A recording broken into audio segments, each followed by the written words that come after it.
नमस्कार दोस्तों, welcome to DS education. स्वागत है आपका मेरे यूट्यूब चैनल डीएस एजुकेशन में। मैं हूं दिनेश साहू और दोस्तों हम अध्ययन कर रहे हैं वर्ल्ड ज्योग्राफी का या फिर विश्व के भूगोल का। तो दोस्तों हमारी वर्ल्ड ज्योग्राफी की इस सीरीज़ में आज हम पढ़ेंगे वायुमंडल के संगठन के बारे में, फिर कंपोजिशन ऑफ एटमॉस्फेयर। ठीक है, कि जो हमारा पृथ्वी है, जो हमारी पृथ्वी है, ठीक है, इसके ऊपर जो वायुमंडल का एक घेरा है ना, गैसों का एक घेरा है, उसमें कौन कौन सी गैसें हैं और कौन कौन से पदार्थ हैं और किस प्रकार से ये बनी हुई हैं या फिर वायुमंडल किस प्रकार से काम करता है, तो इसके बारे में आज हम थोड़ा चर्चा करेंगे, है ना। तो देखिए दोस्तों, जब पृथ्वी का निर्माण हुआ, पहले भी हम कई बार डिस्कस कर चुके हैं, यदि आपने मेरे प्रीवियस वीडियोस देखे हो, तो जब पृथ्वी का निर्माण हुआ था उस टाइम पृथ्वी क्या थी, आग का गोला थी, है ना। अंदर से बाहर तक पूरी पृथ्वी आग का गोला थी, है ना, धधक रही थी, आग का गोला थी। ठीक है, तो जब उस टाइम पृथ्वी आग का गोला थी निर्माण के टाइम, तो उस टाइम जो पृथ्वी का रोटेशन पीरियड था, घूर्णन पीरियड था, जब अपने अक्ष पे वो घूम रही थी, ठीक है, तो वो भी क्या था, बहुत ज़्यादा था, है ना। घूर्णन या फिर बोले रोटेशन पीरियड क्या था, बहुत ज़्यादा था, है ना। घूर्णन पीरियड बहुत ज़्यादा होने के कारण, ठीक है, इससे जो भी गैसें निकल रही थी, है ना, पृथ्वी से जो भी गैसें निकल रही थी या फिर जो भी अन्य तत्व निकल रहे थे, पदार्थ निकल रहे थे, ठीक है, घूर्णन पीरियड ज़्यादा था, तो उससे जो उस टाइम जो भी इससे गैसेज निकल रही थी या फिर अन्य जो भी पदार्थ निकल रहे थे, वो पृथ्वी के वायुमंडल में रुक नहीं पा रहे थे, ठीक है, वो बाहर चले जा रहे थे ना, पृथ्वी की सतह से या फिर बोले पृथ्वी के वायुमंडल में रुक नहीं पा रहे थे, अंतरिक्ष में चले जा रहे थे, है ना।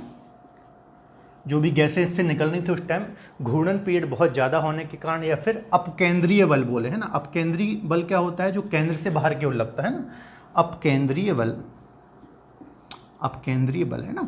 तो अपकेंद्रीय बल ज़्यादा होने के कारण जो भी गैसें पृथ्वी से निकल रही थी उस टाइम पे, वो पृथ्वी के वायुमंडल में रुक नहीं पा रही थी और बाहर अंतरिक्ष में चली जा रही थी, ठीक है। फिर धीरे धीरे जैसे जैसे पृथ्वी ठंडी हुई, है ना, जब पृथ्वी ठंडी होना स्टार्ट हुई, तो अपकेंद्रीय बल जो इसका था वो कम था और इसका जो घूर्णन पीरियड था, रोटेशन पीरियड था, वो भी कम हो गया, है ना। ये करोड़ों वर्षों की बात कर रहा हूँ, ऐसा नहीं है कि कुछ हजारों वर्षों की ये बात है, ये करोड़ों वर्षों की घटना है ना। तो जब पृथ्वी धीरे धीरे ठंडी हुई, ठीक है, तो इससे जो अपकेंद्रीय बल भी कम हुआ, है ना, और जो इससे गैसें निकल रही थी, है ना, तो वो पृथ्वी के इर्द गिर्द इस प्रकार से इकट्ठा हो गई, ठीक है। पृथ्वी के इर्द गिर्द यहाँ से निकल के इकट्ठा हो गई और पृथ्वी के चारों तरफ एक घेरा बना लिया, उसको ही हम क्या बोलते हैं, पृथ्वी का वायुमंडल। बात समझ में आ रही है? एक बार हम फिर से पूरा रिवीजन कर लेते हैं क्या क्या मैंने आपको बताया, है ना। देखिए, मैंने आपको ये बताया कि आज से करोड़ों वर्ष पूर्व या फिर अरबों वर्षों पूर्व जब पृथ्वी का निर्माण हुआ था ना, तो उस टाइम पर पृथ्वी बहुत पूरा गर्म थी, है ना, अंदर से बाहर तक पूरी गर्म थी, आग का गोला थी, है ना। तो जब ये आग का गोला थी, तो उस टाइम जो गैसें निकल रही थी वो भी जो वर्तमान में गैसें हैं अभी हमारे वायुमंडल में, उनसे भिन्न थी, है ना। तो जब ये गैसें बाहर निकल रही थी, तो अपकेंद्रीय बल पृथ्वी के घूर्णन की जो टाइम पीरियड था बहुत ज़्यादा होने के कारण इसके वायुमंडल में रुक नहीं पा रही थी और बाहर चली जा रही थी। धीरे धीरे पृथ्वी का घूर्णन पीरियड कम हुआ, है ना, इसका अपकेंद्रीय बल कम हुआ, ठीक है। और क्या हुआ, यहाँ पर एक पृथ्वी का वायुमंडल बन गया, है ना, गैसों ने एक आवरण बना लिया पृथ्वी के चारों ओर, इसको ही हम क्या बोलते हैं, वायुमंडल पृथ्वी का, ठीक है। ये पृथ्वी के चारों ओर स्थित है ना, आवरण के रूप में। जैसे हमारी पृथ्वी है तो इसके चारों ओर इस प्रकार से वायु या फिर गैसों का एक घेरा है, जिसे ही हम क्या बोलते हैं, वायुमंडल बोलते हैं। इतनी बात क्लियर हो गई, है ना, ठीक है। आगे चलते हैं। अब देखिए, हमारी पृथ्वी का जो वायुमंडल है, इसमें कौन कौन सी चीज़ें पाई जाती हैं उसके बारे में हम अब देखिए, एक चीज़ और यहाँ पे बताने वाली है कि जब पृथ्वी का निर्माण हुआ था उस टाइम जो गैसें निकल रही थी, है ना, पृथ्वी से, वो बहुत ज़्यादा भिन्न थी, ठीक है, जो वर्तमान में हमारे वायुमंडल में पाई जाती हैं। उस टाइम दूसरी गैसेस थी, लेकिन धीरे धीरे पृथ्वी में वनस्पति आए, जीवन आया, अन्य जीव जंतु आए, ठीक है, चीज़ें चेंज हुई और गैसें भी अभी हमारे जो वायुमंडल में है वो दूसरी हैं। उस टाइम जो थी वो अभी वर्तमान में गैसें नहीं हैं, है ना। तो ये बात भी आपको याद रखना है। अब देख लेते हैं कि हमारे वायुमंडल में क्या क्या चीज़ें पाई जाती हैं।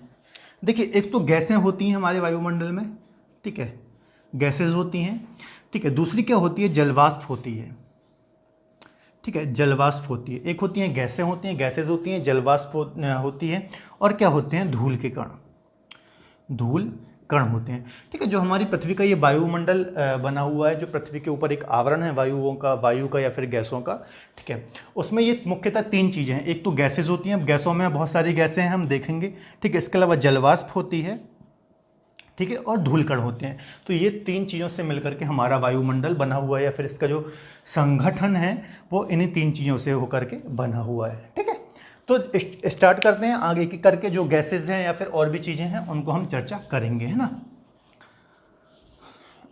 तो देखिए सबसे पहले जो गैस है वो है, पहले हम देख लेते हैं कौन कौन सी गैसें हैं और कितनी मात्रा में हमारे वायुमंडल में ये पाई जाती है ना। तो देखिए सबसे पहले जो गैस सबसे ज़्यादा है वो है नाइट्रोजन।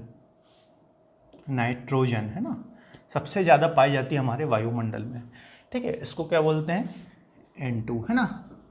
तो इसका जो परसेंटेज है वायुमंडल में सबसे ज़्यादा है ना, ये लगभग 78.1% पाई जाती है ना, सर्वाधिक। ठीक है, तो हमारे वायुमंडल में यदि कोई सबसे अधिक गैस है तो वो कौन सी है, नाइट्रोजन। अब इसके बारे में एक एक पॉइंट हम डिस्कस करेंगे। पहले हम सारी गैसें देख लें जो मुख्य मुख्य गैसें हैं कौन कौन सी हैं ना। दूसरी हम बात करें ऑक्सीजन, है ना, O2 हम जिसको बोलते हैं, जिसे प्राणवायु भी बोलते हैं, जिसको हम ग्रहण करते हैं मानव जाति। ठीक है, तो ऑक्सीजन, इसका परसेंटेज कितना है, इसका है 20.9%, है ना, ऑक्सीजन। तो यदि देखा जाए वायुमंडल में नाइट्रोजन और ऑक्सीजन ये 2 गैसें ही हैं लगभग 99%। ठीक है, जो वायुमंडल की हमारी संरचना या फिर संगठन है उसमें 99% तो यही दोनों गैसें हैं ना, 78.1 ये और 20.9% ये, है ना। तो लगभग 99% वायुमंडल बना है नाइट्रोजन और ऑक्सीजन गैसों से। बाकी अन्य गैसें और जो अन्य भी चीज़ें वो 1% है ना, वो अभी हम चर्चा करेंगे। अगली यदि हम बात करें, ठीक, तो अगली गैस है ऑर्गन, है ना, ऑर्गन। ठीक है, इसका परसेंट है 0.93%, है ना, ये ऑर्गन हो गई। अगली यदि हम चौथी की बात करेंगे तो ये है कार्बन डाइऑक्साइड। कार्बन डाइऑक्साइड या फिर इसको क्या बोलते हैं, CO2, है ना। इसका यदि हम परसेंटेज देखें तो इसका है 0.03%। ठीक है, तो ये परसेंटेज के अनुसार मैं बता रहा हूँ आपको सबसे ज़्यादा कौन सी पाई जाती है, उससे कम कौन सी पाई जाती है ना, उसी प्रकार से मैं क्रम से ही बता रहा हूँ। तो इन 4 गैसों का आपको परसेंटेज भी याद कर रखना है ना। बाकी आगे जो मैं गैसें बताऊंगा उनका परसेंटेज आपको याद नहीं रखना है, बस उनका क्रम याद रखना है ना। तो सबसे ज़्यादा नाइट्रोजन पाई जाती है 78.1%, दूसरी ऑक्सीजन होती है 20.9%, अगली आर्गन गैस है 0.93% और कार्बन डाइऑक्साइड 0.03, है ना। कार्बन डाइऑक्साइड जो गैस होती है सबसे भारी गैस होती है ये, है ना, सबसे भारी गैस होती है और वायुमंडल की निचली सतह पर पाई जाती है ना। अभी एक एक गैस के बारे में, जो ये गैसें मैं बता रहा हूँ डिटेल में चर्चा करेंगे, इनके क्या क्या गुण होते हैं और क्या इनकी मतलब विशेषताएं होती हैं ना। तो ये होगी कार्बन डाइऑक्साइड। अगली है नियॉन। अगली कौन सी गैस है, नियॉन। ठीक है, अब इसका आपको परसेंटेज याद नहीं करना है, 0.00 ऐसा रहता है परसेंटेज, तो एग्जाम में पूछता भी नहीं है, बस आपको क्रम याद रखना है। ठीक है, नियॉन हो गई। अगली हो जाएगी हीलियम। अगली गैस हो जाएगी हीलियम गैस। ठीक है, वायुमंडल में हीलियम। अब आगे मैं यहाँ पे लिख देता हूँ 7वें नंबर की जो गैस हो जाएगी। ठीक है, 7वें नंबर की गैस हो जाएगी यहाँ पर ओजोन। 7वीं हो जाएगी ओजोन, और 8वीं नंबर की जो गैस हो जाएगी वो हो जाएगी हाइड्रोजन। ठीक है, जो हमने गैसों के बारे में बताया था मैंने आपको, तो उसमें इतनी गैसें मुख्यतः ये हैं। और भी गैसें हैं, अक्रिय गैसें भी होती हैं, उनको हम अलग से चर्चा कर लेंगे। ठीक है, कुछ अक्रिय गैसें भी होती हैं। ठीक है, तो देखिए मुख्यतः आपको इतनी गैसें याद रखनी है हमारे वायुमंडल में। ठीक है, सबसे ज़्यादा नाइट्रोजन जो कि 78.1% पाई जाती है, ऑक्सीजन लगभग 20.9% पाई जाती है। लगभग 99% हमारे वायुमंडल में जो गैसें हैं वो यही दोनों हैं, नाइट्रोजन और ऑक्सीजन। ठीक है, अगली है ऑर्गन गैस, 0.93% पाई जाती है। ठीक है, अगली है कार्बन डाइऑक्साइड गैस, है ना। अगली है नियॉन गैस। ठीक है, फिर है हीलियम, ओजोन और हाइड्रोजन। अब इन 4 गैसों का आपको परसेंटेज याद रखना है, बाकी इनका आपको क्रम याद रखना है इसी प्रकार से। ठीक है, ये इसी प्रकार से पाई जाती हैं। ठीक है, ये उससे थोड़ा कम पाई जाती है, फिर और कम, फिर और कम, फिर और कम, लेकिन इनका परसेंटेज आपको याद नहीं रखना है। ठीक है, तो इस प्रकार से गैसें हमारे वायुमंडल में पाई जाती हैं। अब एक एक जो गैसें हैं इनके बारे में हम डिटेल में चर्चा करेंगे, है ना, जो एग्जाम में क्वेश्चन बनते हैं और एग्जाम की दृष्टि से या फिर समझने की दृष्टि से भी काफ़ी इंपॉर्टेंट है। ठीक है, तो चलते हैं आगे। ठीक है, तो अब एक एक करके हम इनकी बात करते हैं, जो भी ये गैसेस वगैरह हैं। यदि आपको दोस्तों कोई भी डाउट आता है तो आप मुझसे कमेंट बॉक्स में अपना डाउट क्लियर कर सकते हैं, है ना।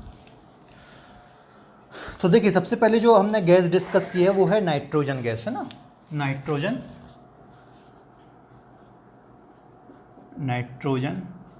ठीक है। तो सबसे पहला पॉइंट तो यही हो जाएगा कि वायुमंडल में सर्वाधिक मात्रा में पाई जाने वाली गैस, है ना। सर्वाधिक मात्रा, कितनी मात्रा थी इसकी? लगभग 78.1%, ठीक है। इसका परसेंटेज भी आपको याद रखना है। वायुमंडल में सबसे ज़्यादा यदि कोई गैस पाई जाती है तो वो है नाइट्रोजन गैस, ठीक है। 78.1% लगभग ये पाई जाती है। इसका पहला पॉइंट हो जाएगा, है ना। दूसरा पॉइंट इसका दोस्तों ये हो जाएगा, ठीक है, बहुत इंपॉर्टेंट पॉइंट है कि ये वस्तुओं को स्वतः जलने से रोकती है, ठीक है। वस्तुओं को स्वतः जलने से रोकती है। इसका मतलब क्या है दोस्तों? देखिए, यदि वायुमंडल में नाइट्रोजन नहीं होती, है ना, यदि वायुमंडल में नाइट्रोजन नहीं होती तो यदि कोई वस्तु जल रही है तो उसको जलने से रोकना काफ़ी मुश्किल हो जाता, ठीक है। या फिर आग कहीं लग गई तो उसको नियंत्रित करना काफ़ी मुश्किल हो जाता। इसलिए और यदि नाइट्रोजन नहीं होती तो वस्तु स्वतः ही जलने लगती है ना। तो जो नाइट्रोजन होती है ये क्या करती है? वायुमंडल में वस्तुओं को एक तो स्वतः जलने से रोकती है, दूसरा काम क्या है? आग को नियंत्रित करती है ना। एक पॉइंट यहाँ लिख लीजिए, आग को नियंत्रित करती है, आग को नियंत्रित करती है, ठीक है। तो नाइट्रोजन का एक बहुत ही इंपॉर्टेंट काम है कि ये आग को नियंत्रित करती है, ठीक है, स्वतः जलने से वस्तुओं को रोकती है। अगला पॉइंट ये हो जाएगा कि जो नाइट्रोजन गैस है वो पेड़ पौधों में प्रोटीन निर्माण में सहायक है, ठीक है। प्रोटीन निर्माण में सहायक है, किसमें? पेड़ पौधों में, या जो फसलें होती हैं उसमें प्रोटीन निर्माण में सहायक है। कौन सी गैस है? नाइट्रोजन। अब ये देखिए, जो पेड़ पौधे अपना भोजन बनाते हैं, ठीक है, उसमें प्रोटीन की भी आवश्यकता होती है, जिनको जैसे हमको होती है ना। तो हम खाना खाकर ही प्रोटीन ग्रहण करते हैं, तो उसी प्रकार से पेड़ पौधों को भी प्रोटीन की आवश्यकता होती है। लेकिन जो पेड़ पौधे होते हैं, ठीक है, वो नाइट्रोजन गैस से डायरेक्ट प्रोटीन नहीं बनाते कि डायरेक्ट नाइट्रोजन गैस ले ली और प्रोटीन बन गया, ऐसे नहीं होते। देखिए, एक बैक्टीरिया होता है राइजोबियम लेग्यूमिनोसोरम, ठीक है। एक वायरस होता है, सॉरी, एक बैक्टीरिया होता है, या फिर जीवाणु आप बोलें, बैक्टीरिया या फिर जीवाणु, ठीक है। एक बैक्टीरिया या फिर जीवाणु होता है राइजोबियम लेग्यूमिनो, ये मीनो है ना, मिनोसोरम, ठीक है, मिनोसोरम, ठीक है। ये क्या होता है? जो फसलें होती हैं, खासतौर पर दलहनी फसलें, है ना। कौन सी फसलें? दलहनी फसलें, ठीक है। दलहनी फसलों की जड़ों में ये पाया जाता है। कौन सा बैक्टीरिया? राइजोबियम लेग्यूमिनोसोरम, है ना। ये क्या करता है? वायुमंडल में जो नाइट्रोजन गैस है, ठीक है, इसको ग्रहण करके क्या बनाता है? प्रोटीन निर्माण करता है, ठीक है। क्या काम करता है? प्रोटीन निर्माण करता है, प्रोटीन निर्माण करता है। किसकी जड़ों में पाया जाता है? दलहनी फसलों। दलहनी फसलें से चना हो गया, है ना, मटर हो गया, ये सब होती हैं दलहनी फसलें। तो इनकी जड़ों में ये पाया जाता है और वायुमंडल से नाइट्रोजन ग्रहण करके, ठीक है, उसको प्रोटीन में चेंज कर देता है। देखिए, आपने सुना होगा कि जो कृषि भूमि होती है उसकी उर्वरक क्षमता को बनाए रखने के लिए या फिर बढ़ाने के लिए, ठीक है, दो फसलों के बीच में, किन्हीं दो फसलों के बीच में एक दलहनी फसलों को बोया जाना चाहिए, है ना। आप पढ़ते होंगे या फिर आपने नहीं पढ़ा होगा तो मैं आपको बता दे रहा हूँ कि पहले के ज़माने में भी लोग जो खेती करते थे तो दो फसलों के बीच में एक दलहनी फसल जरूर बोते थे। उसका रीज़न ये था कि इसकी जड़ में ये बैक्टीरिया पाया जाता है। ये बैक्टीरिया क्या करता है? वायुमंडल से या फिर हमारी पृथ्वी से नाइट्रोजन गैस को लेता है और उस नाइट्रोजन गैस को किस में चेंज कर देता है? प्रोटीन में चेंज करता है, जो कि पेड़ पौधों या फिर फसल के लिए बहुत अच्छा होता है, ठीक है। तो इस प्रकार से जो फसलें होती हैं, ठीक है, वो प्रोटीन निर्माण करती हैं, ठीक है। तो ये जो बैक्टीरिया, इसका आपको नाम भी याद रखना है। ये क्या करता है, वायुमंडल से नाइट्रोजन को लेता है और प्रोटीन का निर्माण करता है। और ये किन फसलों में पाया जाता है, दलहनी फसलों में पाया जाता है, उनकी जड़ों में पाया जाता है, ठीक है। तो एक बात आपको ये याद रखना है, काफ़ी इंपॉर्टेंट है, ठीक है। इसके संबंध में अगला पॉइंट हो जाएगा कि जो नाइट्रोजन गैस होती है, ठीक है, द्रवित नाइट्रोजन, द्रवित नाइट्रोजन, ठीक है, द्रव अवस्था में जो नाइट्रोजन होती है इसका प्रयोग शीतलक के रूप में किया जाता है ना। शीतलक मतलब जो द्रव अवस्था में जब नाइट्रोजन होती है तो काफ़ी ठंडी होती है, ठीक है, तो शीतलक के रूप में चीज़ों को ठंडा करने में इसका यूज़ किया जाता है, ठीक है। तो ये बात आपको याद रखना है, शीतलक के रूप में इसका उपयोग किया जाता है। इसके अलावा ये रंगहीन गंदगीहीन गैस होती है ना, रंगहीन गंधहीन गैस होती है, ठीक है। जो नाइट्रोजन होती है, ठीक है, मैं यहाँ लिख दे रहा हूँ, बहुत ज़्यादा नीचे नहीं लिख रहा हूँ, ठीक है। जो नाइट्रोजन गैस होती है क्या होती है, रंगहीन होती है, ठीक है, गंधहीन होती है, ठीक है। इसके अलावा, ठीक है, इसमें क्या होता है, इसकी एक विशेषता होती है, इसका उपयोग धुआं बनाने में, कृत्रिम धुआं है ना, कृत्रिम धुआं बनाने में प्रयोग होता है ना। बहुत जगह होता है कृत्रिम धुआं। इसमें इसका यूज़ कहाँ होता है कृत्रिम धुआं का, जैसे आप कोई फंक्शन देखते होंगे, है ना, फंक्शन वगैरह होते हैं, शादी वगैरह के जो स्टेज होते हैं या फिर कोई भी और भी फंक्शन होते हैं, उसमें आप देखते हैं धुआं निकालते हैं वो, है ना, नीचे नीचे धुआं रहता है। और किसी की दुल्हन दूल्हे की एंट्री होती है, फिर और भी जगह सेना में, मिलिट्री में, है ना, और भी बहुत सी जगह वो कृत्रिम धुएं का प्रयोग किया जाता है, एकदम गाढ़ा रहता है वाइट कलर का, है ना। तो उसमें क्या नाइट्रोजन गैस का ही उपयोग किया जाता है, जो कृत्रिम धुएं को बनाने में इसका प्रयोग किया जाता है ना। ये भारी होता है इसलिए नीचे ही नीचे ये धुआं रहता है, ऊपर नहीं जाता, ठीक है। तो ये रंगहीन गंधहीन गैस है और इसका उपयोग कृत्रिम धुआं बनाने में भी होता है। तो ये अगला पॉइंट हो जाएगा, 5वां पॉइंट, ठीक है। तो इतने ही पॉइंट है नाइट्रोजन के संबंध में, है ना, जानने के लिए। एक बार हम रिवीजन कर लेते हैं। देखिए, नाइट्रोजन गैस जो है कि वायुमंडल में सर्वाधिक मात्रा में पाई जाने वाली गैस है, इसका परसेंटेज लगभग 78.1% है हमारे वायुमंडल में, ठीक है। ये एक सर्वाधिक पाई जाने वाली गैस है। इसके अलावा एक पॉइंट इसमें, ये रंगहीन गैस है, गंधहीन गैस है ना, इसका कोई रंग नहीं होता, इसकी कोई गंध नहीं होती। इसके अलावा ये जो इसका एक जो मेन प्रॉपर्टी है, वस्तुओं को स्वतः जलने से रोकती है, ठीक है, आग को नियंत्रित करती है। यदि कहीं आग फैल जाए, ठीक है, तो उसको एकदम फैलने नहीं देती, उसको नियंत्रित करके रखती है। यदि वायुमंडल में नाइट्रोजन नहीं होती तो आग को कंट्रोल करना बहुत ही मुश्किल था, ठीक है। एक पॉइंट ये हो गया। अगला पॉइंट हमने जो बहुत इंपॉर्टेंट पॉइंट है, ठीक है, कि जो नाइट्रोजन के द्वारा ही पेड़ पौधे क्या करते हैं, प्रोटीन का निर्माण करते हैं। अब ये डायरेक्ट नाइट्रोजन गैस ग्रहण नहीं करते हैं ना, जैसे CO2 ग्रहण करते हैं, वैसे नहीं करते। ये क्या होते हैं, एक फसल होती है दलहनी फसल, है ना, इसमें एक बैक्टीरिया होता है, राइजोबियम लेग्यूमिनोसोरम, है ना। ये क्या करता है, इसकी जड़ों में ये बैक्टीरिया पाया जाता है, ये वायुमंडल से नाइट्रोजन को लेता है और उसको कन्वर्ट कर देता है प्रोटीन को, ठीक है। यही कारण है कि लोग बोलते हैं 2 फसलों के बीच में एक दलहनी फसल अवश्य लेना चाहिए। इससे क्या होता है, खेत की मिट्टी में क्या होता है, प्रोटीन की मात्रा अच्छी खासी हो जाती है ना।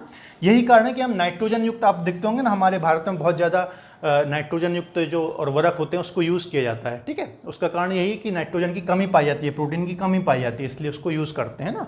अगला पॉइंट है कि शीतलक के रूप में द्रवित नाइट्रोजन होती है, बहुत ठंडी होती है, इसलिए इसका उपयोग शीतलक के रूप में भी किया जाता है ना। रंगहीन गंधहीन गैस है और कृत्रिम धुआं बनाने में इसका प्रयोग किया जाता है। तो इतने पॉइंट हैं इसके संबंध में ना। चलते हैं आगे। आगे हम बात करेंगे ऑक्सीजन की, है ना, ऑक्सीजन गैस की बात करेंगे हम।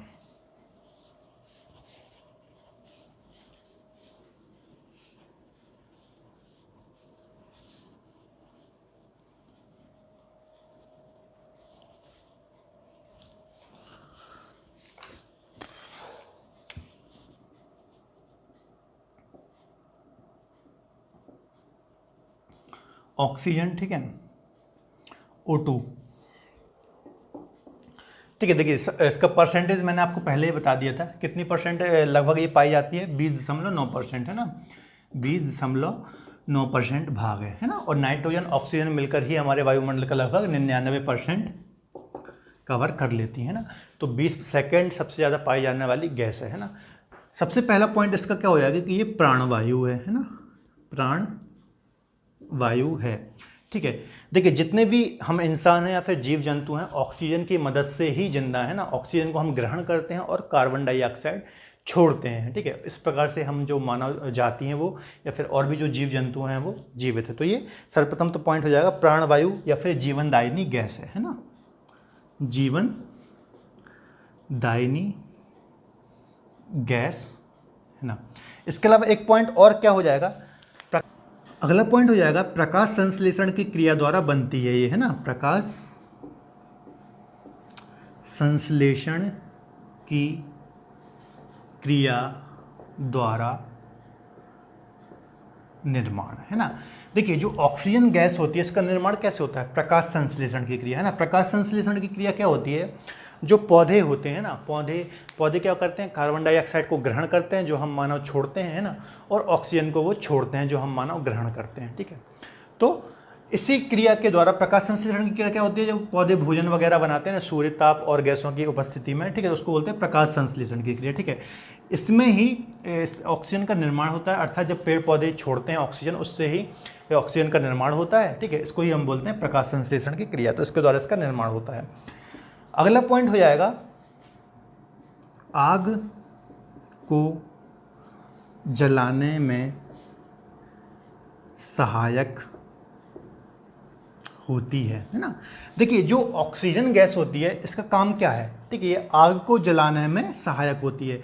यदि ऑक्सीजन गैस नहीं होती तो किसी भी प्रकार की आग को हम नहीं जला सकते थे। ठीक है, क्योंकि ऑक्सीजन गैस से ही हम किसी चीज़ को जलाते हैं। यदि आप कोई मोमबत्ती जलाएंगे इस प्रकार से, है ना, इसको जलाएंगे और इसके ऊपर एक डब्बा रख देंगे, है ना, तो ये बुझ जाएगी, बंद हो जाएगी। यदि पूर्णतः इसको बंद कर दें तो उसका कारण क्या है कि वहाँ पर ऑक्सीजन नहीं है इसलिए वो बुझ गई, है ना। तो किसी भी की चीज़ को जलने की सहायता के लिए ऑक्सीजन की बहुत आवश्यकता है। ठीक है, तो देखिए नाइट्रोजन में हमने क्या पढ़ा था, ये किसी भी चीज़ को तेज़ी से जलने से रोकती है, अर्थात आग को कंट्रोल करती है। वहीं ऑक्सीजन क्या कर रही है, जलने में सहायक है ना। तो ये दोनों पॉइंट आपको याद रखना है।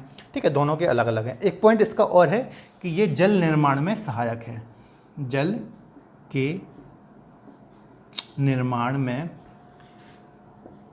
सहायक होती है ना। आपने देखा होगा जल का सूत्र क्या होता है, H2O, है ना, हाइड्रोजन और ऑक्सीजन होती हैं इसमें जल में। ठीक है, तो जल निर्माण में भी ये सहायक होती है। तो इतने ही पॉइंट है ऑक्सीजन के संबंध में, कुछ बहुत ज़्यादा पॉइंट नहीं है, आप जानते भी हैं ऑक्सीजन के बारे में, बचपन से पढ़ते आ रहे हैं ना।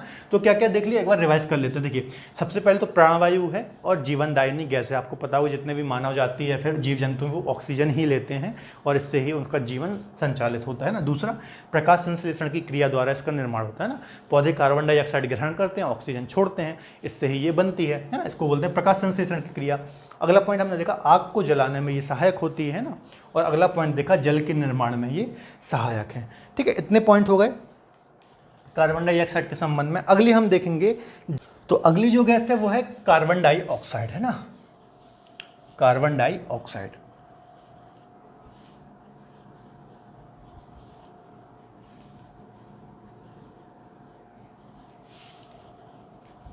CO2 carbon dioxide. तीसरी गैस है कार्बन डाइऑक्साइड, है ना, CO2। ठीक है, कितनी मात्रा इसकी पाई जाती है हमारे वायुमंडल में, 0.03% है ना। इसका परसेंट भी आपको याद रखना है कार्बन डाइऑक्साइड का। ठीक है, अब देखिए सबसे इसका पहला पॉइंट हो जाएगा क्योंकि ये भारी गैस है ना, इसका वेट ज़्यादा होता है ना। तो भारी होने के कारण ये वायुमंडल की निचली सतह पर पाई जाती है ना, निचली सतह पर पाई जाती है। ठीक है, बहुत ज़्यादा ऊंचाई पर ये गैस नहीं पाई जाएगी कार्बन डाइऑक्साइड। ठीक है, निचली सतह पर ही पाई जाती है। लगभग आप देखें तो 20 किलोमीटर की ऊंचाई तक, है ना, 20 किलोमीटर की ऊंचाई तक ही कार्बन डाइऑक्साइड पाई जाती है, इसके ऊपर नहीं पाई है। देखिए यदि हम वायुमंडल की बात करेंगे, ठीक है, वायुमंडल की यदि आप बात करें तो हमारा वायुमंडल लगभग 1000 किलोमीटर की ऊंचाई तक फैला हुआ है। ठीक है, जो हमारा वायुमंडल है लगभग 1000 किलोमीटर, वायुमंडल हजार किलोमीटर की ऊंचाई तक फैला हुआ है। लेकिन इसका जो मैक्सिमम पार्ट है, ठीक है, लगभग इसका 99% जो भाग है वो 32 किलोमीटर की ऊंचाई तक ही फैला हुआ है ना। तो ये बात भी आपको याद रखना है, हमारा वायुमंडल लगभग 1000 किलोमीटर की हाइट तक फैला हुआ है। आगे भी हम डिस्कस करेंगे, लेकिन इसका जो मेन पार्ट है, मेन जो गैसेज हैं, ठीक है, वो 32 किलोमीटर तक ही फैली है, लगभग 99% गैसेज। ठीक है, तो बात करते हैं कार्बन डाइऑक्साइड की। तो उसमें हमने देखा सबसे भारी गैस है, निचली सतह पर ये पाई जाती है। दूसरा पॉइंट इसका ये हो जाएगा कि प्रकाश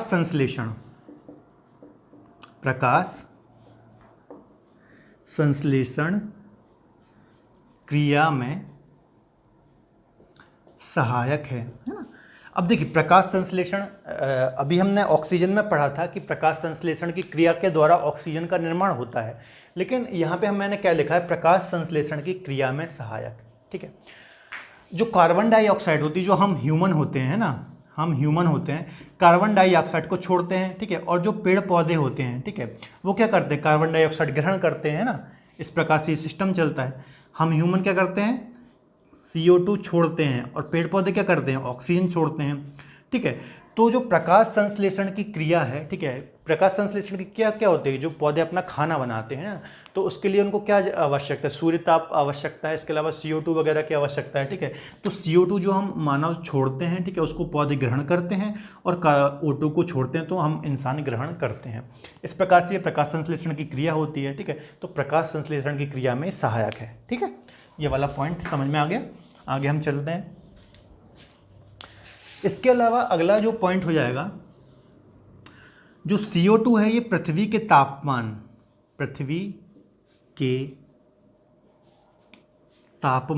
को बनाए रखती है ना।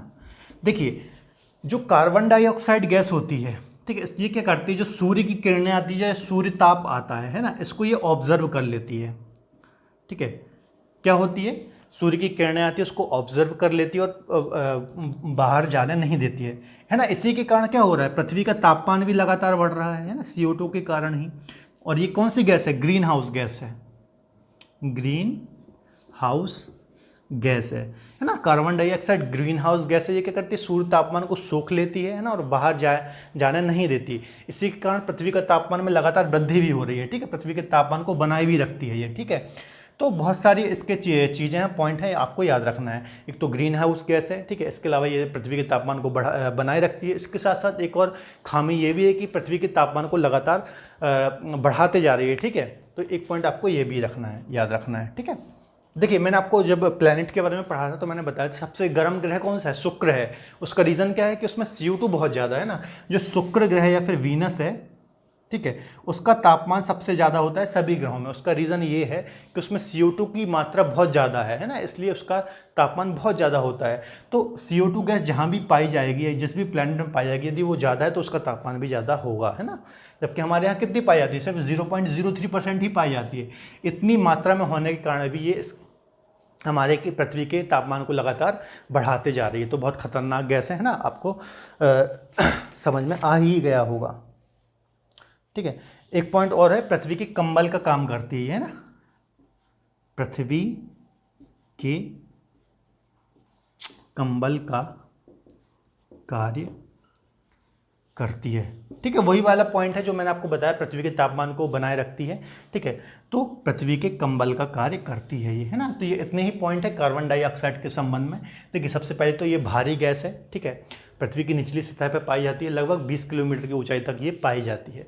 दूसरा पॉइंट हमने देखा, प्रकाश संश्लेषण की क्रिया में यह सहायक है। ठीक है, जब हम कार्बन डाइऑक्साइड छोड़ते हैं और पौधे ग्रहण करते हैं, ठीक है, तो कार्बन डाइऑक्साइड जो प्रकाश संश्लेषण की क्रिया होती है उसमें ये सहायक है। अगला पॉइंट मैंने आपको बताया, CO2 पृथ्वी के तापमान को बनाए रखती है, इसके अलावा तापमान को बढ़ा भी रही है ये धीरे धीरे, है ना। इसके संबंध में बहुत सारे उपाय भी किए जा रहे हैं वैश्विक स्तर पर, है ना।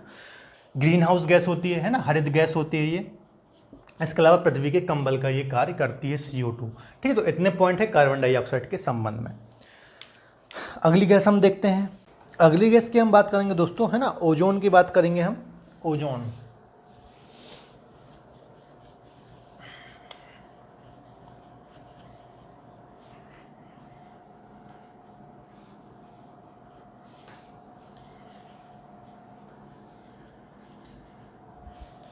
ओजोन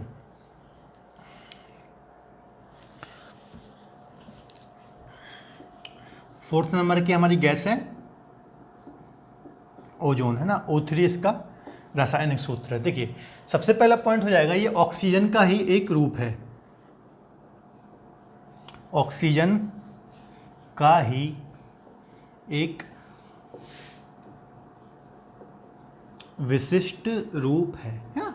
तो ये बात आपको याद रखना, ओजोन जो है ऑक्सीजन का ही एक विशिष्ट रूप है। दूसरा पॉइंट हो जाएगा कि ये हमारे वायुमंडल में 15 से 35 किलोमीटर की ऊंचाई पर, है ना। कहाँ पाई जाती है 1535 किलोमीटर की ऊंचाई पर? समताप मंडल में, है ना, समताप मंडल। नेक्स्ट स्ट्रक्चर हमारा यही रहेगा जो हमारा पृथ्वी की संरचना है, क्षोभ मंडल होता है, समताप मंडल होता है, और भी जो मंडल होते हैं, ठीक है, उनको नेक्स्ट स्ट्रक्चर हमारा इसी के ऊपर रहेगा, ठीक है। तो जो सेकंड वाला लेयर होती है समताप मंडल की, उसी के बीच में ओजोन परत पाई जाती है 15 से लेकर 35 किलोमीटर की ऊंचाई पर, ठीक है।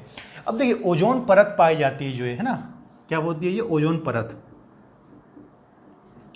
ये गैस की एक परत होती है ओजोन परत, जो कि समताप मंडल के बीच में 15 से 35 किलोमीटर की ऊंचाई में पाई जाती है। अब ये क्या करती है, सूर्य से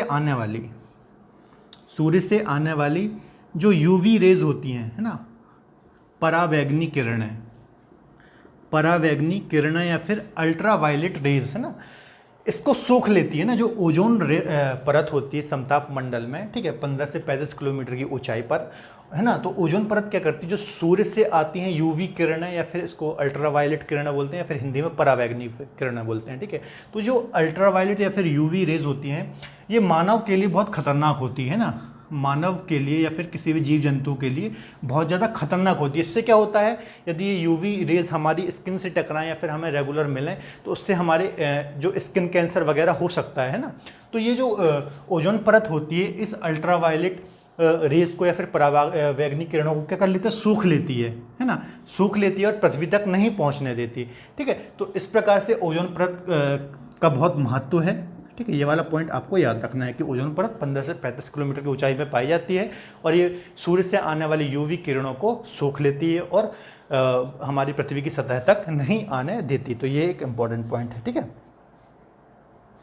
इसके अलावा ये पृथ्वी की सुरक्षा, इसलिए इसको क्या बोलते हैं, पृथ्वी का सुरक्षा कवच, है ना, पृथ्वी के सुरक्षा कवच के रूप में कार्य करती है, पृथ्वी के सुरक्षा कवच के रूप में कार्य करती है, ठीक है। इसी का पॉइंट हो जाएगा, ये पृथ्वी की सुरक्षा कवच के रूप में कार्य करती है। एक पॉइंट और इसका हो जाएगा, मेन तो इंपॉर्टेंट पॉइंट यही वाला है, ठीक है। थर्ड पॉइंट इसका ये हो जाएगा कि ये जो गैस है, जब हमारी पृथ्वी की सतह के बहुत नीचे आ जाती है ना, मैंने आपको बताया 15 से 35 किलोमीटर की ऊंचाई पे पाई जाती है, यदि ये बहुत गैस नीचे आ जाए तो प्रदूषण का कार्य करती है ना, प्रदूषण का कार्य करती है। यदि ये हमारी पृथ्वी के बहुत नीचे आ जाए, पृथ्वी के पास आ जाए सतह के, तो प्रदूषण का कार्य करती है। जैसे आप दिल्ली वगैरह में देखते हैं, है ना, दिल्ली वगैरह में देखते हैं बहुत ज़्यादा प्रदूषण है कि लोग रह भी नहीं सकते, अच्छे से सांस नहीं ले सकते, है ना। तो उसका कारण यही है ना। तो ओजोन परत यदि ओजोन गैस जो है यदि पृथ्वी के सतह के करीब आ जाए तो प्रदूषण का कार्य भी करती है। तो इसके बस ये 2-3 ही पॉइंट आपको याद रखना है, बहुत ज़्यादा पॉइंट इसमें है नहीं है ओजोन गैस के अंतर्गत, है ना। चलते हैं अगली बात कर, अगली गैस, अगली जो है ना, वो है जलवाष्प। जलवाष्प की बात करेंगे। मेन जो गैसें थी वो हमने डिस्कस कर ली हैं, है ना। अब हम जलवाष्प की बात करेंगे, इसके बाद धूलकण वगैरह जो होते हैं उसकी बात हम करेंगे, है ना। जलवाष्प,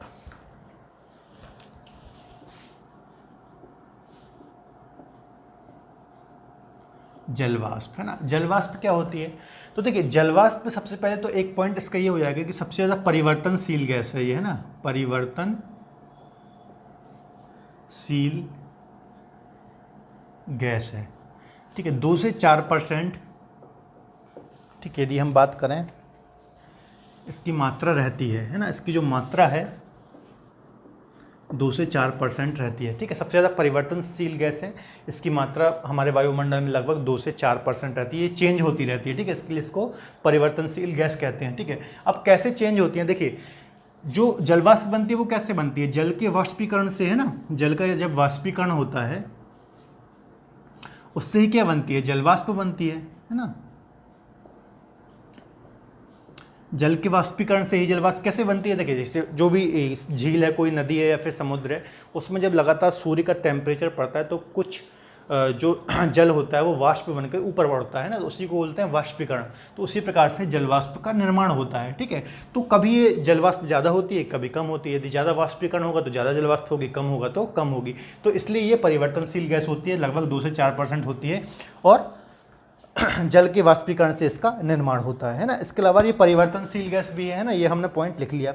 इसके अलावा वायुमंडल में ये 2 किलोमीटर की ऊंचाई तक पाई जाती है। 2 किलोमीटर की ऊंचाई तक सर्वाधिक मात्रा में ये पाई जाती है। ठीक है, जलवाष्प, जो जलवाष्प है ये लगभग 2 किलोमीटर की हाइट तक सर्वाधिक मात्रा में ये पाई जाती है। इसके अलावा एक और पॉइंट हो जाएगा, ये ग्रीन हाउस गैस है ना, ग्रीन हाउस गैस है। ठीक है, हरित गैस है या फिर ग्रीन हाउस गैस है, जो कि पृथ्वी के तापमान को लगातार बढ़ा रही है ना। पृथ्वी के तापमान को क्या कर रही है? इंक्रीज कर रही है। तो जो जलवाष्प है ये ग्रीन हाउस गैस है और पृथ्वी के तापमान को लगातार ये बढ़ा रही है, हरित गैस होती है। ठीक है, इसके अलावा जो भी हमारी पृथ्वी पर वर्षा होती है, ठीक है, कोहरा होता है, पाला होता है ना, ओश होती है, ठीक है, उसमें यही जिम्मेदार है जलवाष्प। ठीक है, तो ये जो भी क्रियाएं होती हैं हमारी पृथ्वी पर, वर्षा, कोहरा, पाला, ओस, है ना, वो जलवाष्प की सहायता से ही ये क्रियाएं होती है ना। मैंने अभी आपको बताया, जल का जब वाष्पीकरण होता है उससे ही क्या होता है, उससे तो वो ऊपर जाके बूंद में कन्वर्ट हो जाती है ना, और वही बूंद फिर नीचे गिरती हैं बारिश के रूप में। उसी प्रकार से कोहरा होता है, पाला होता है, ओस होती है, ये सारी क्रियाएं इसके द्वारा ही होती हैं, है ना। ठीक है, तो ये सारे पॉइंट हो जाएंगे किसके अंतर्गत? जलवाष्प के अंतर्गत। बहुत ज़्यादा पॉइंट नहीं है, इतने पॉइंट ही इंपॉर्टेंट है ना। तो एक बार रिवाइज कर देता हूँ मैं। सबसे ज़्यादा परिवर्तनशील गैस है, इसकी जो मात्रा है वायुमंडल में कम ज़्यादा होती रहती है ना, 2 से 4% लगभग ये पाई जाती है। इसके अलावा 2 किलोमीटर की ऊंचाई तक ये पाई जाती है ना। ग्रीन हाउस गैस है, पृथ्वी के ताप को बनाए रखने के लिए या फिर उसको बढ़ाने में जिम्मेदार है। इससे पहले हमने कौन सी देखी थी? CO2 गैस, CO2 और जलवाष्प। ठीक है, पृथ्वी के टेम्परेचर को बढ़ाने के लिए ये दोनों जिम्मेदार हैं, है ना। तो ये आपको याद रखना है। इसके अलावा ये भी पृथ्वी के कंबल का कार्य करती है, पृथ्वी के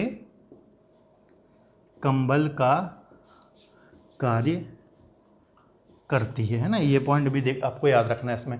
इसके अलावा ग्रीन हाउस गैस है, पृथ्वी के तापमान को बढ़ा रही है। इसके साथ साथ वर्षा, कोहरा, पाला और ओश, है ना, जलवाष्प की सहायता से ही ये चीज़ें होती हैं हमारे पृथ्वी पर, है ना। आगे चलते हैं, हम धूलकणों की बात करते हैं। तो अगला जो हो जाएगा वो हो जाएगा धूल के कण, है ना। धूलकण,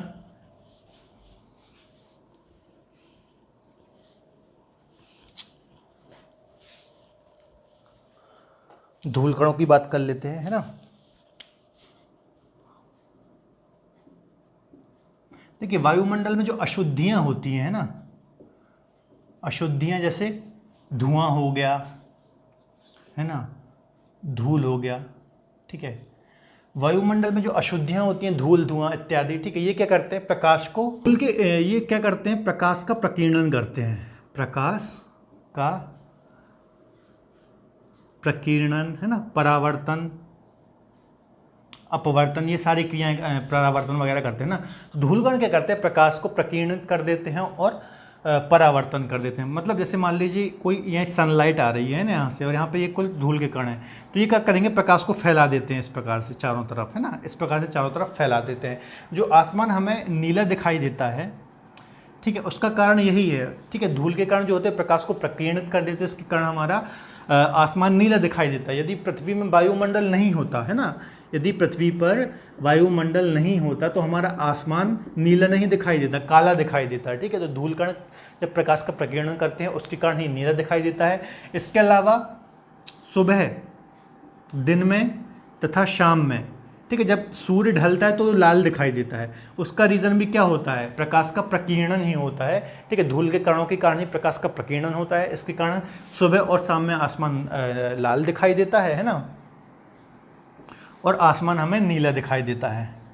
ठीक है, तो ये धूल के कणों के कारण ही होता है। इसके अलावा बादल निर्माण की प्रक्रिया में भी ये सहायक होते हैं ना। बादल निर्माण प्रक्रिया में भी ये सहायक होते हैं। तो बस बहुत ज़्यादा पॉइंट नहीं है धूल के कणों में, ठीक है। आपको ये पॉइंट याद रखना कि प्रकाश के प्रकीर्णन और परावर्तन वगैरह में ये सहायक है, प्रकाश को फैला देते हैं ना। इसके अलावा कुछ वायुमंडल में अक्रिय गैस वगैरह भी होती हैं, है ना। अक्रिय गैस आपने सुना होगा, जैसे ऑर्गन हो गई, क्रिप्टान हो गई, जेनान हो गई, ठीक है। ये कुछ कौन सी गैस होती है? अक्रिय गैस होती है ना।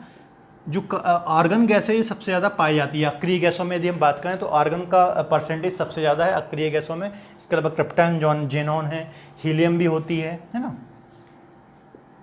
हीलियम भी होती है, सारी गैसें होती हैं अक्रिय गैसें। इसके साथ हाइड्रोजन और हीलियम, हाइड्रोजन और हीलियम ये बहुत ज़्यादा हल्की गैसें होती हैं हमारे वायुमंडल में, ठीक है। हाइड्रोजन की बात करें तो सबसे ज़्यादा हल्की होती है, ठीक है। तो ये हल्की होने के कारण वायुमंडल में ऊपरी सतह पर ये पाई जाती है ना। तो और जो मेन गैसेस थी उसके बारे में हमने डिटेल में चर्चा कर ली, ठीक है दोस्तों। तो इतनी गैसें आपको याद रखनी है ना।